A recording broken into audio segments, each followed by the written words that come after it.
اعوذ باللہ من الشیطان الرجیم بسم اللہ الرحمن الرحیم قل آپ صلی اللہ علیہ وآلہ وسلم کہہ دیجئے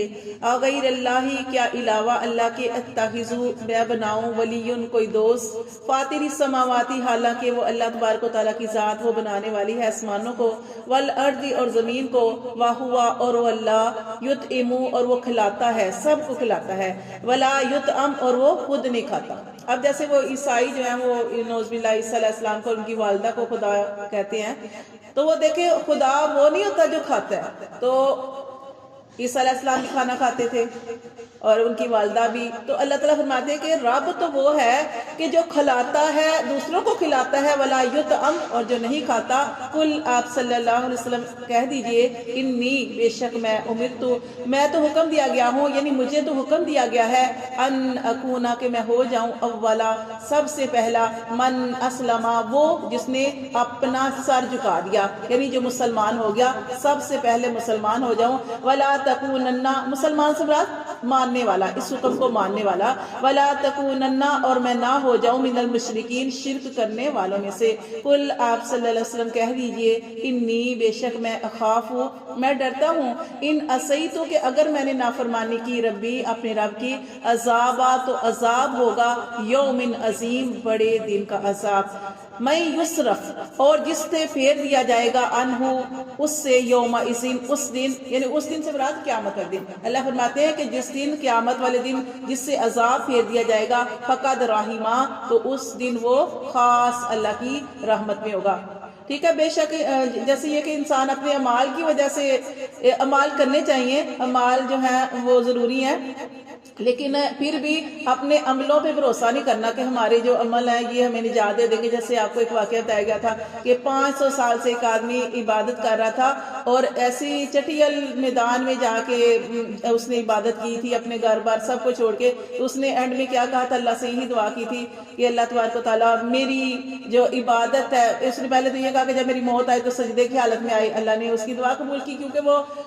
عبادت کرتا تھا، اللہ ہر وقت اللہ کا ذکر اذکار کرتا تھا، کوئی وقت ایسا نہیں تھا کہ جس ٹائم وہ اللہ کی عبادت نہیں کرتا تھا۔ 500 سال اس نے عبادت کی، 500 سال عبادت کرنے کے بعد پھر جب اس کا معاملہ اللہ کے ہاں پیش کیا گیا تو اس نے کیا کہا، اللہ مجھے میری عبادت کے صدقے مجھے جنت میں داخل کر۔ اللہ تعالیٰ نے کیا فرمایا، اس طرح کی بات نہ کرو بلکہ اللہ سے اس کا رحم طلب کرو کہ اللہ سے یہ کہو کہ اللہ اپنی رحمت کے صدقے مجھے جنت عطا فرما، لیکن اس نے کہا نہیں، میں نے اللہ اپنے گھر بار بیوی بچے سب کچھ ماں باپ چھوڑ دیا اور صرف اللہ تیری خاطر ایک جگہ پہ چھپ پہ تیری عبادت کی ہے۔ تو اللہ تعالیٰ فرماتے ہیں اگر تو نے میری عبادت کی تھی تو وہاں پہ میں نے ایک انار کا جو درخت لگا دیا تھا، تو کیا تو نہیں دیکھتا کہ وہ اس کا تو کوئی بھی موسم پھل ہوتا ہے، اس کا کوئی موسم ہوتا ہے، لیکن میں ہر وقت 500 سال میں نے وہ درخت تیرے لیے لگایا، اس کا پھل کبھی نہیں سوکھا، اور میں نے میٹھے پانی کا چشمہ، اگر تو میرے لیے عبادت کرتا تھا تو میٹھے پانی کا چشمہ میں نے تیرے لیے بہایا تھا، تو وہاں سے پانی پیتا تھا، تو پھل کھاتا تھا، اور تو نے 500 سال ایسے گزارے۔ اگر تو نے میری عبادت کی ہے تو میں نے بھی تیرے لیے وہاں پہ بیٹھے کھانے پینے کا انتظام کیا ہے۔ تو اب تو یہ نہ کہہ کہ مجھے، بلکہ یہ کہہ کہ اللہ مجھے اپنی رحمت کے صدقے، لیکن اس نے ضد کی، تو پھر جب اس کا حساب کیا گیا تو اس کی اللہ تعالیٰ نے فرمایا فرشتوں سے کہ چلو ٹھیک ہے اس کی عبادت لے کے آؤ۔ ایک پلڑے میں اس کی عبادت رکھی گئی 500 سال کی، اور ایک طرف اس کی صرف ایک آنکھ رکھی گئی۔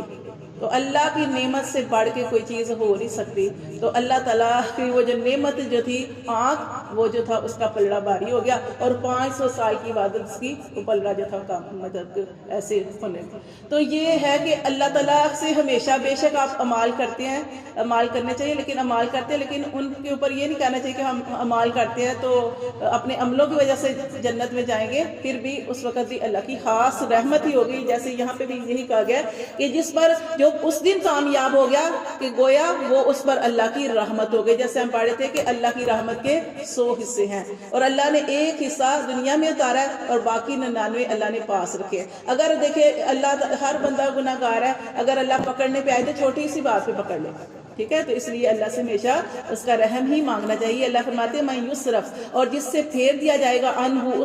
اس سے یوم اذن اس دن عذاب، فقد رحمہ، تو وہ پس وہ اللہ کا خوب رحم ہوگا، اللہ کی رحمت ہوگی، وذالک الفوز المبین، اور جس کو یہ مل گیا وہ اس دن اس نے بہت بڑی کامیابی حاصل کر لی۔ وَإِن يَمْسَسْكَ اللَّهُ، اور اگر پہنچائے تجھے اللہ بِضُرٍّ کوئی تکلیف، فَلَا كَاشِفَ، تو اس تکلیف کو کوئی بھی ہٹانے والا نہیں، لَهُ اس کو، إِلَّا هُ مگر اللہ۔ یہ بھی جو آیت ہے نا،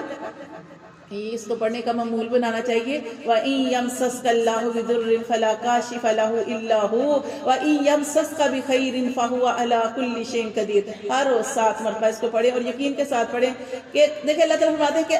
اگر اللہ کی طرف سے کوئی تکلیف آ جائے، اس تکلیف کو، کوئی غم ہے، کوئی پریشانی ہے، کوئی کسی قسم کے حالات ایسے آ گئے ہیں، مال کے اندر نقصان ہو گیا یا کوئی بھی مسئلہ ہے آپ کا، تو اللہ فرماتے ہیں کہ کوئی بھی تکلیف آ گئی ہے، اس تکلیف کو کوئی دور کرنے والا نہیں، ہاں مگر یقین اللہ کی ذات پہ ہو، الا ہو، اور یہ یقین ہونا چاہیے کہ میری اس تکلیف کو، میری اس بیماری کو، میری اس پریشانی کو، میرے اس دکھ کو، کوئی کام کے اندر رکاوٹ آ گئی، اس رکاوٹ کو اللہ ہی دور کرے گا۔ جب آپ کا یہ یقین بن جائے گا تو آپ کو یہ نہیں ہوگا کہ میرے اوپر فلاں نے کچھ کر دیا، فلاں نے کچھ کر دیا، کیونکہ اللہ تعالیٰ قرآن مجید کے اندر فرماتے ہیں کہ جو بد نظر ہے وہ بھی اللہ کے حکم کے بغیر نہیں لگتی، اسی طرح جو جادو ہے وہ بھی اللہ کے حکم کے بغیر نہیں ہو سکتا، ٹھیک ہے۔ یہ ساری چیزیں ہیں، حق ہیں، جیسے یہ نظر بھی لگ جاتی ہے، یہ بھی حدیثوں میں ہے کہ نظر بد نظر بھی لگ جاتی ہے، یا اسی طرح جادو جو ہے وہ بھی ہو جاتا ہے، جیسے نبی صلی اللہ علیہ وسلم کے اوپر بھی ہوا ہے۔ لیکن یقین یہی رکھنا چاہیے، یقین یہی رکھنا چاہیے اور ان آیات کو پڑھنا چاہیے، تو اللہ تعالیٰ جو ہے وہ حفاظت فرماتے ہیں، ہر دن 7 مرتبہ ان آیات کو پڑھنا چاہیے۔ اللہ فرماتے ہیں وَإِن يَمْسَ، یہ انسان کا نا جو یقین جو ہے وہ مضبوط ہوتا ہے۔ اگر کوئی تکلیف آ گئی ہے تو کچھ لوگ ایسے ہوتے ہیں نا کہ ان کا یقین یہی ہوتا ہے، کوئی تکلیف بھی آ گئی ہے، کوئی پریشانی کے حالات بھی آ گئے، یا رزق کے اندر بھی کمی آ گئی ہے، یا کوئی بیماری آ گئی، تو ان کا فوراً یقین یہی ہوتا ہے فلاں نے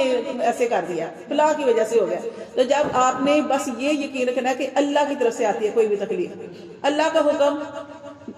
حکم ہوتا ہے تو یہ پھر ہی ہوتا ہے نا، بے شک وہ اس بندے کا بھی کردار ہوتا ہے جو بری نظر بھی لگا لیتے ہیں سارا کچھ، لیکن یہ کہ اللہ کے حکم کے بغیر کسی کو کوئی مسئلہ نہیں آ سکتا۔ اللہ فرماتے ہیں وَإِن يَمْسَسْكَ اللَّهُ بِضُرٍّ، اور اگر پہنچائے تجھے اللہ کوئی تکلیف، فَلَا كَاشِفَ لَهُ، اس تکلیف کو کوئی بھی ہٹانے والا نہیں، إِلَّا هُ، مگر وہ اللہ ہی کی ذات۔ وہ ایک حدیث بھی ہے نا جس میں ارشاد فرمایا گیا، نبی صلی اللہ علیہ وسلم کی حدیث کا مفہوم ہے کہ اگر ساری دنیا کے سارے لوگ، اگلے پچھلے جتنے گزر چکے ہیں وہ بھی، اور جنہوں نے آنا ہے وہ بھی سارے جمع ہو جائیں، اور جنات بھی جمع ہو جائیں، دنیا کی ہر چیز جمع ہو جائے، اور کسی کو نقصان پہنچانے کا ارادہ کرے، تو جب تک اللہ کا ارادہ نہ ہو وہ کسی کو نقصان نہیں پہنچا سکتے،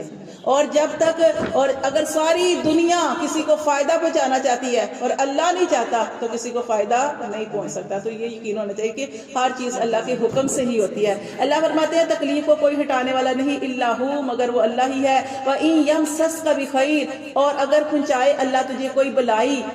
فَهُوَ، تو پس وہ عَلَى كُلِّ شَيْءٍ قَدِيرٌ، وہ اللہ ہر چیز پر قادر ہے۔ آپ کے لیے کوئی کام مشکل ہو سکتا ہے، میرے لیے مشکل ہو سکتا ہے، ناممکن کو ممکن کرنا اللہ کے لیے آسان ہے۔ اللہ فرماتے ہیں انما امرہ اذا اراد شیئا ان یقول لہ کن فیکون، اللہ کے لیے آسان ہے، اللہ کے لیے ہر کام آسان ہے۔ تو آپ دیکھتے نہیں جیسے سورۃ بقرہ کے اندر پڑھا ہم نے، اللہ تعالیٰ نے کیسے داؤد علیہ السلام کو بھی کیسے اللہ تعالیٰ نے بادشاہت عطا فرما دی تھی۔ پیچھے واقعہ بھول گیا داؤد علیہ السلام کا کہ انہوں نے ایک طالوت اور جلوت والا وہ جو واقعہ ہے، اور کیسے اللہ تعالیٰ نے اس کو بادشاہ وہ پیغمبر کو بھی، تو اللہ تعالیٰ سب کچھ کرنے پہ قادر ہے۔ اللہ تعالیٰ نے بادشاہت بھی دے دی، بچی کی وہ جو شادی بھی ہو گئی، اور پھر اللہ نے پورے ملک کا بادشاہت عطا فرما دی۔ تو یہ اللہ تعالیٰ کے لیے کوئی چیز جو ہے مشکل نہیں ہے، اللہ کے لیے ہر کام آسان ہے، اور ہر چیز اللہ ہی کی دسترس میں ہے۔ تو اللہ فرماتے ہیں اللہ تعالیٰ ہر چیز پر قادر ہے، وَهُوَ الْقَاهِرُ، اور وہ اللہ غالب ہے، فوق عبادی، اپنے بندوں کے اوپر غالب ہے، وَهُوَ، اور وہ اللہ حکیم الخبیر، وہ حکمت والا ہے،